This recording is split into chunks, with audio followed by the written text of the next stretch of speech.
Dear student, आज का हम लोग का टॉपिक होगा ट्रांसपोर्ट ऑफ CO2। CO2 का ट्रांसपोर्टेशन देखेंगे स्टूडेंट कि जो आपका कार्बन डाइऑक्साइड है, इस कार्बन डाइऑक्साइड का ट्रांसपोर्टेशन कैसे होता है रेस्पिरेशन मैकेनिज्म में। आपको पता है कि आप ब्रीदिंग करते हैं तो ब्रीदिंग के टाइम क्या है कि आप ऑक्सीजन्स को अंदर लेते हैं और कार्बन डाइऑक्साइड जो होता है उसको आप बाहर एटमॉस्फेयर में रिलीज करते हैं। तो ये कार्बन डाइऑक्साइड जो होता है जो टॉक्सिक नेचर का भी होता है, जो हमारे बॉडी के लिए यूजफुल नहीं है, हमारे बॉडी के लिए हार्मफुल होता है, इसलिए क्या है कि हमारी बॉडी इसको बाहर रिलीज करती है। तो ये हम लोग देखेंगे आज कि CO2 यानी कि कार्बन डाइऑक्साइड बनता कहाँ पर है, कैसे बन रहा है और कार्बन डाइऑक्साइड का ट्रांसपोर्टेशन हो कैसे रहा है। कार्बन डाइऑक्साइड का ट्रांसपोर्टेशन का मतलब ये कि जहाँ पे बन रहा है कार्बन डाइऑक्साइड वहाँ से कैसे जो होता है कि नोज के थ्रू फिर जो होता है कार्बन डाइऑक्साइड बाहर रिलीज किया जा रहा है। तो स्टूडेंट मैं आपको बता दूं कि कार्बन डाइऑक्साइड का जो ट्रांसपोर्टेशन की बात कर रहे हैं हम लोग, तो कार्बन डाइऑक्साइड का ट्रांसपोर्टेशन अगर परसेंटेज के बेस पर हम लोग देखेंगे तो देखिए क्या आपका 23% जो होता है स्टूडेंट कार्बन डाइऑक्साइड का ट्रांसपोर्टेशन कार्बा अमीनो हीमोग्लोबिन के फॉर्म में होता है। कार्बा अमीनो हीमोग्लोबिन का मतलब क्या स्टूडेंट, देखिए जैसे आपको पता है कि जब आपके O2 के साथ जो होता है कि आपका हीमोग्लोबिन बाइंड करता है तो इसको हम लोग जो होता है कि ऑक्सी हीमोग्लोबिन पढ़ते हैं। जब क्या होता है कि हीमोग्लोबिन के साथ अगर कार्बन डाइऑक्साइड बाइंड कर रहा है स्टूडेंट तो इसको हम लोग क्या कहते हैं, इसको जो होता है कार्बा अमीनो हीमोग्लोबिन कहते हैं। तो 23% जो होता है कार्बन डाइऑक्साइड का ट्रांसपोर्टेशन जो होता है कार्बा अमीनो हीमोग्लोबिन के फॉर्म में होता है स्टूडेंट। मतलब ये कि हीमोग्लोबिन भी जो होता है कि हमारा कार्बन डाइऑक्साइड के ट्रांसपोर्टेशन में हेल्प करता है।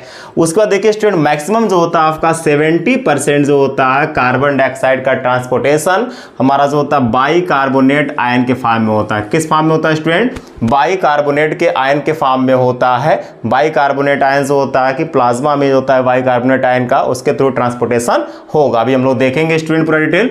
अब देखिए क्या है कि 7% की अगर हम लोग बात कर रहे हैं तो 7% क्या होता है कि जो कार्बन डाइऑक्साइड है स्टूडेंट ये डायरेक्ट जो होता है कि आपके प्लाज्मा में डिसॉल्व हो जाता है। आपको पता है कि स्टूडेंट आपका अगर प्लाज्मा है तो प्लाज्मा में क्या होता है कि मैक्सिमम वाटर होता है। क्या होता है स्टूडेंट, मैक्सिमम आपका वाटर होता है। यानी जो प्लाज्मा आपका है, आपके ब्लड में प्लाज्मा है, प्लाज्मा क्या मैक्सिमम आपका वाटर है। तो 7% जो होता है कार्बन डाइऑक्साइड डायरेक्ट जो होता है कि प्लाज्मा में डिसॉल्व हो जाता है स्टूडेंट। अब देखिए कैसे जो होता है कि कार्बन डाइऑक्साइड कहाँ पे बन रहा है। यहाँ पे तो मैंने आपको बता दिया कि 23% कार्बन डाइऑक्साइड का ट्रांसपोर्टेशन कार्बा अमीनो हीमोग्लोबिन के फॉर्म में हो रहा, मतलब कार्बन डाइऑक्साइड जो होता है हीमोग्लोबिन के साथ बाइंड करेगा। और 70% जो होता है कि आपका कार्बन डाइऑक्साइड का ट्रांसपोर्टेशन बाइकार्बोनेट के फॉर्म में हो रहा है। 7% जो होता है स्टूडेंट आपका डिसॉल्व फॉर्म में होता है, डायरेक्ट जो होता है कि आपके प्लाज्मा में ये डिसॉल्व हो जाता है। अब आइए स्टूडेंट देखते हैं हम लोग जो होता है, जैसे क्या है कि ये आपका टिश्यू है स्टूडेंट, ये क्या आपका टिश्यू है। आपको पता है कि जब आप ऑक्सीजन का ट्रांसपोर्टेशन करते हैं तो ऑक्सीजन का जो ट्रांसपोर्टेशन होता है हीमोग्लोबिन के साथ स्टूडेंट, तो ये क्या होता है हीमोग्लोबिन ऑक्सीजन को फाइनली आपके सेल्स तक, आपके टिश्यू तक पहुंचाता है। अब हमारे सेल्स, हमारे टिश्यू क्या करते हैं स्टूडेंट कि इस ऑक्सीजन का यूज करते हैं। क्या करते हैं, ऑक्सीजन का यूज करते हैं। जैसे क्या है कि अगर हम लोग बात करते हैं कि कोई बायोमॉलिक्यूल्स है उसका जो होता है कि फाइनली ब्रेक डाउन करेंगे। जैसे मान लीजिए आपका C6H12O6 है, तो इसके ब्रेकडाउन में जो होता है स्टूडेंट ऑक्सीजन का यूज होगा। ऑक्सीजन जो होता है कि इस ऑक्सीजन के प्रेजेंस में ब्रेकडाउन होगा और ATP का फॉर्मेशन होता है, जिससे क्या होता है हमारे सेल्स जो होता है एनर्जी का यूज करेंगे। टिश्यू देखिए क्या स्टूडेंट, टिश्यू में जो होता है कि फाइनली आपका जो होता है कि जो ऑक्सीजन का ट्रांसपोर्टेशन है आपके टिश्यू तक पहुंचेगा। ऑक्सीजन पहुंचेगा और ऑक्सीजन का यूज आपकी टिश्यू करेगी और कार्बन डाइऑक्साइड को रिलीज करेगी। यानी कि आप कह सकते हैं कि हमारे सेल्स, हमारे टिश्यू कार्बन डाइऑक्साइड का प्रोडक्शन कर रहे हैं, कार्बन डाइऑक्साइड को रिलीज कर रहे हैं, ऑक्सीजन का यूज कर रहे हैं। अब देखिए जब कार्बन डाइऑक्साइड का ये रिलीज कर रहे हैं हमारे टिश्यू, तो इसी कार्बन डाइऑक्साइड का ट्रांसपोर्टेशन मुझे देखना है। अब देखिए क्या स्टूडेंट, जो आपका कार्बन डाइऑक्साइड है, अभी मैं बताया हूं आपको कि 23% जो होता है कार्बन डाइऑक्साइड का ट्रांसपोर्टेशन कार्बा अमीनो हीमोग्लोबिन के फॉर्म में होता है। यानी कि देखिए 23% जो कार्बन डाइऑक्साइड है स्टूडेंट आपका, ये क्या है कि देखिए डायरेक्ट जो होता है कि ये हम लोग किसकी बात कर रहे हैं, ये जो होता है आपका RBC है। ये आपका क्या है, RBC। आपको पता है कि आपके ब्लड है तो आपके ब्लड में जो होता है कि आपका RBC है। और जो आरबीसी बात कर रहे हैं तो आपके आरबीसी के अंदर जो होता है स्टूडेंट हीमोग्लोबिन होता है। क्या पाया जाता है? हीमोग्लोबिन पाया जाता है। यानी कि जो हमारा ब्लड होता है, ब्लड के अंदर आरबीसी है और आरबीसी के अंदर क्या स्टूडेंट? हीमोग्लोबिन है। और आपको मैं बताया हूं कि 23% जो होता है कार्बन डाइऑक्साइड का ट्रांसपोर्टेशन कौन करेगा? हीमोग्लोबिन करेगा। अब देखिए स्टूडेंट क्या है, जैसे मान लीजिए कि ये हम लोग मैकेनिज्म आपको आरबीसी के अंदर की बता रहा हूँ, कैसे आरबीसी के अंदर मैकेनिज्म हो रहा है। देखिए आपके आरबीसी के अंदर आपका हीमोग्लोबिन है, ये तो आपको पता ही है। अब ये देखिए क्या है कि जो हीमोग्लोबिन देख रहे हैं, ये हीमोग्लोबिन बेसिकली किससे बाइंड है? आपका जो होता है कि ऑक्सीजन से बाइंड है। किससे बाइंड है? आपका ऑक्सीजन से बाइंड है। यानी कि ये आपका क्या हो गया? ऑक्सी हीमोग्लोबिन हो गया। अब ये क्या है कि फाइनली जो होता है कि जब यहाँ पे ये ब्रेक डाउन होगा, टूटेगा मतलब ये स्टूडेंट कि जो आपका ऑक्सी हीमोग्लोबिन है HbO2, इसमें से क्या होगा कि O2 अलग होगा जब, तो वह जो होता है आपके सेल्स को जाएगा, आपके टिश्यू को जा रहा है। लेकिन उसके बाद जैसे ही आपका हीमोग्लोबिन फ्री होगा तो इसके साथ जो होता है कार्बन डाइऑक्साइड बाइंड कर जाएगा। कौन बाइंड करेगा? कार्बन डाइऑक्साइड बाइंड कर जाएगा। अब देखिए यहाँ पे क्या है कि HbCO2 है, यानी यहाँ पे बताया हूँ कि ये ऑक्सीजन रिलीज हो रहा है, निकल रहा है, निकल करके जो होता है कि टिश्यू के पास आपके जा रहा है और इस हीमोग्लोबिन के साथ आपका कार्बन डाइऑक्साइड बाइंड कर गया है। अब देखिए क्या है, ये बेसिकली आपका HbCO2 हो गया, यानी हीमोग्लोबिन प्लस कार्बन डाइऑक्साइड हो गया। इसी को मैं कह रहा हूं कि कार्बामिनो हीमोग्लोबिन है। क्या है आपका? कार्बामिनो हीमोग्लोबिन है। यानी कि जो 23% ट्रांसपोर्टेशन की बात कर रहे हैं, यहाँ पर कार्बामिनोग्लोबिन के फॉर्म में हो रहा है। यहाँ पे स्टूडेंट खास बातें बताने की है कि यहाँ पे देखिए किसी भी तरह का कोई एंजाइम्स की रिक्वायरमेंट नहीं है। यहाँ पे कोई एंजाइम्स इस रिएक्शन को नहीं करा रहा है यहाँ पे, यानी कि विदाउट एंजाइम। ठीक है, यानी विदाउट एंजाइम की क्या होता है कि आपका हीमोग्लोबिन के साथ जो होता है कि आपका कार्बन डाइऑक्साइड बाइंड कर जाता है और ट्रांसपोर्टेशन करेगा। बाकी स्टूडेंट देखिए जो 70% की हम लोग बात कर रहे हैं, मेजॉरिटी में कार्बन डाइऑक्साइड का ट्रांसपोर्टेशन मैक्सिमम जो होता है 70% बाइकार्बोनेट आयन के फॉर्म में होता है। किस फॉर्म में होता है? बाइकार्बोनेट आयन के फॉर्म में होता है। यहाँ पे देखिए क्या है, आपको पता है कि ब्लड है, तो ब्लड में क्या है? प्लाज्मा है। क्या है? प्लाज्मा। प्लाज्मा मैक्सिमम क्या है स्टूडेंट? वाटर है। प्लाज्मा मैक्सिमम क्या स्टूडेंट? वाटर है। यानी कि हमारे ब्लड के प्लाज्मा में मैक्सिमम जो होता है स्टूडेंट वाटर होते हैं।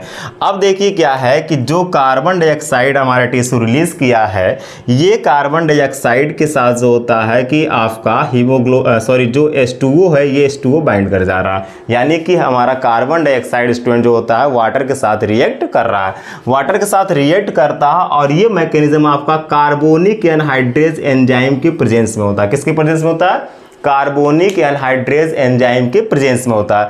कार्बोनिक एनहाइड्रेज एंजाइम की प्रेजेंस में स्टूडेंट ये H2CO3 बनेगा। क्या बनेगा आपका?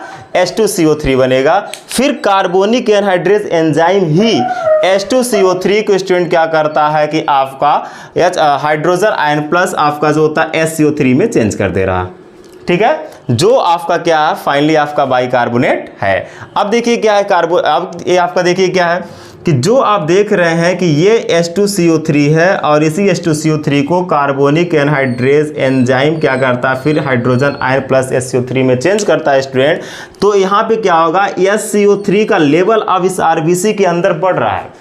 तो जब SCO3 का लेवल कंसंट्रेशन जो होता है स्टूडेंट आपके आरबीसी के अंदर बढ़ रहा है, तो इसको क्या करना है कि हमको अब बाहर निकालना है।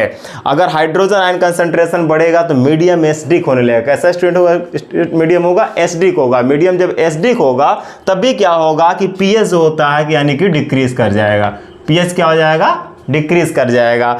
तो अब देखिए क्या जो SCO3 देख रहे हैं, ये SCO3 क्या होता है कि आपका जो आरबीसी का मेम्ब्रेन है स्टूडेंट, उस मेम्ब्रेन के थ्रू क्या होता है? ये बाहर निकल जाता है। ठीक है, अब जैसे ही क्या होगा कि ये आरबीसी के अंदर आपका प्लाज्मा में निकल रहा है, तो आपके प्लाज्मा में क्या स्टूडेंट जो होता है कि आपका Na है, यानी कि सोडियम है। क्या है? सोडियम है। इस सोडियम के साथ SCO3 रिएक्ट करता है और आपका सोडियम बाइकार्बोनेट बना लेता है। क्या बना लेता है? सोडियम बाइकार्बोनेट बना लेता है। यानी कि 70% जो होता है जो ट्रांसपोर्टेशन हो रहा है स्टूडेंट कार्बन डाइऑक्साइड का, वो सोडियम बाइकार्बोनेट आयन के फॉर्म में हो रहा है। किस फॉर्म में हो रहा है?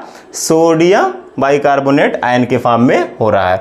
अब देखिए क्या, जब आप देख रहे हैं कि SCO3 बाहर निकल रहा है, तो बाहर से आपका जो क्लोराइड आयन होता है, ये क्लोराइड आयन भी क्या होगा कि आपके अंदर आएंगे, जिससे क्या हो कि परमिएबिलिटी कंसंट्रेशन जो होता है इक्वल आपका बना रहे। अब देखिए क्या, ये देखिए Cl आपका अंदर आ रहा है। अब ये क्लोराइड जब अंदर आता है, इसी को हम लोग क्या कहते हैं, क्लोराइड शिफ्ट कहते हैं। जैसे आपको मैं बताया था राइट शिफ्ट है, आपका लेफ्ट शिफ्ट है, बोहर इफेक्ट बताया था, उसी तरीके से क्या स्टूडेंट आपका क्लोराइड शिफ्ट है। क्लोराइड शिफ्ट क्या है कि यानी कि प्लाज्मा से जो होता है कि क्लोराइड आयन जो होता है कि ये आपके आरबीसी के अंदर एंट्री करता है, इसी को क्लोराइड शिफ्ट कहते हैं और इसी को हमबर्गर फिनोमिना भी कहते हैं। क्या कहते हैं, हमबर्गर फिनोमिना भी कहते हैं। अब देखिए स्टूडेंट क्या है, ये जो हाइड्रोजन आयन कंसंट्रेशन आप देख रहे हैं बचा हुआ है, ये क्या, जैसे मान लीजिए कि आपके आरबीसी में हीमोग्लोबिन की बात करते हैं तो मिलियंस ऑफ हीमोग्लोबिन जो होता है आपके आरबीसी में प्रेजेंट है। लेकिन अब क्या है कि इसमें देखिए कि जो हीमोग्लोबिन आपका बचा हुआ है, हीमोग्लोबिन के साथ जो ऑक्सीजन अगर बाइंड है तो जैसे ही क्या है कि ऑक्सीजन आपका बाहर रिलीज हो रहा है, फिर यहाँ पे जो होता है कि हाइड्रोजन आयन आकर के जुड़ जा रहा है। यानी कि अब क्या है कि अगर ये ऑक्सीजन बाहर निकल गया स्टूडेंट, तो ये आपका जो होता है कि हाइड्रोजन आयन यहाँ पे आ गया, तो अब आपका हो जाएगा HB, यानी कि इसे हम क्या पढ़ते हैं स्टूडेंट, हीमोग्लोबिनिक एसिड पढ़ते हैं। क्या पढ़ते हैं इसको हम लोग, हीमोग्लोबिनिक एसिड पढ़ते हैं। और यहाँ पे क्या होता है, ऑक्सीजन फिर आपका जो होता है कि आपके टिश्यू आपके सेल के पास चला गया, ठीक। और जो हीमोग्लोबिन स्टूडेंट यहाँ पे एक्ट एज बफर का काम कर रहा है, किसका काम कर रहा है, ये बफर का काम कर रहा है स्टूडेंट, ठीक। आपको मैं बता दूं एक बात और, जैसे आपको पता है कि एक हीमोग्लोबिन का 1 मॉलिक्यूल जो होता है 4 मॉलिक्यूल्स ऑफ ऑक्सीजन को कैरी करता है, उसी तरह 1 molecules of haemoglobin 4 molecules of CO2 को भी स्टूडेंट कैरी करता है। कितना करता है, 4 मॉलिक्यूल्स ऑफ CO2 को भी कैरी करता है। तो स्टूडेंट इस तरह का देखिए क्या ट्रांसपोर्टेशन हो रहा है। अब क्या, जब NH3 आ गया, ये फाइनली जो होता है कि आपके एल्विलाई तक जाएगा, वहां पे क्या होगा, फिर ये ब्रेक करेगा और कार्बन डाइऑक्साइड आपके एल्विलाई में पहुंचेगा और आपको एल्विलाई से क्या होगा कि बाहर रिलीज हो जाएगा स्टूडेंट, और आपके ऑक्सीजन आकर के बाइंड कर जाएंगे, यानी कि गैसियस एक्सचेंज आपका वहां पर हो जाएगा। तो देखिए किस तरह से जो होता है स्टूडेंट, किस फॉर्म में जो होता है कि आपके कार्बन डाइऑक्साइड का ट्रांसपोर्टेशन हो रहा है। Thank you.